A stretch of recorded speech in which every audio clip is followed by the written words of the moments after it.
विधानसभा बिसायख'थिनि सिगां प्रमोद बर' दैदेननाय UPPL दोलोनि मैखोम खहा प्रमोद बर'नि UPPL खौ जखम खालामना फिन BPFआव खाम्फा बरगयारि BPFआव हेफाजाब होबाय खाम्फा बरगयारिया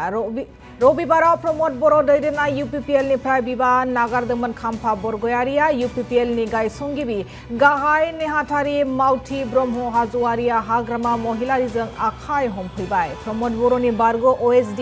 डॉक्टर सांग्रां ब्रह्मआबो दिनै हाग्रामा महिलारि दैदेननाय BPF दोलोआव खान्थि बायदियै हेफाजाब होयो दिनै चिरांनि काजलगावआव BPF नि दिसपुर चलो जात्रा हाबाफारि बानजायो लोगोसे काजलगावआव हाग्रामा महिलारिनि नुजाथिनायाव BPF नि गेदेर सुबुं गौमा आरो सुबुं जथुम्मानि जौसाङाव हेफाजाब होयो खाम्फा बरगयारि मावथि ब्रह्म हाज'वारि आरो डॉक्टर सांग्रां ब्रह्म बिथांमोना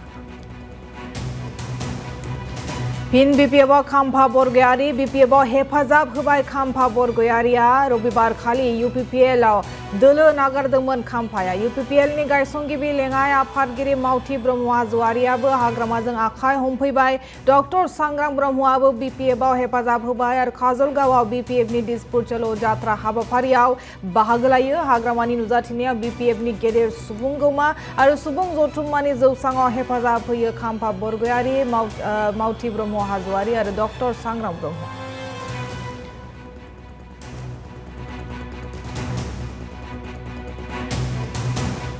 आं BPF नि खामानि BTC खौ जोंनो सृष्टि खालामनो BPF दलखौ जोंनो दानो गतिके माबा मोनसे जानानै आङो BPF नागारनानै 1 बोसोर UPPL दलाव थानानै आं खामानि मावदों किन्तु बे समनि गेजेराव आङो दिनै बुजिनो हादों जे BPF नागारनानै गुबुनाव थानानै जुदि खामानि मावो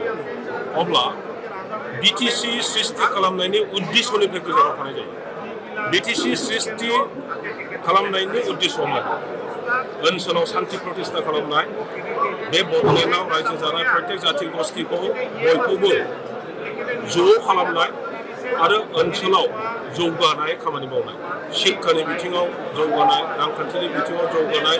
सामाजिक खेत्रआव जौगानाय सब बिथिङाव जौगानाय खामानि मावनायानो BTC सृष्टिनि उद्देश्य गतिके गुबुनाव थानानै जुदि खामानि मावो अब्ला बियो घरि खाटानि उल्था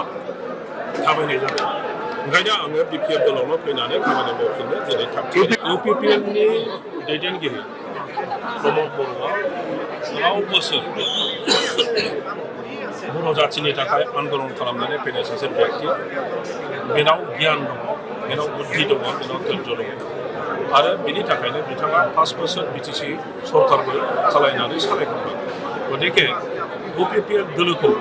बोरैहाय सास्टेन खालामनांगौ बोरैहाय स्ट्रेंथेन खालामनांगौ बेखौ हयथ' निस्सय प्रमोद बर'आ गाव मावगोन आंहा शुभेच्छा दं नोंथांनि लोगो चन्दन ब्रह्म बिथाङाव फैगोन नामा फिन BTC खौ सृष्टि खालामग्रा BTC खौ मोजां मोनग्रा BTC नि रायजो राजाफोरजों सम्पर्क लानानै गावनि थैखौ दै खालामनानै मावहोनाय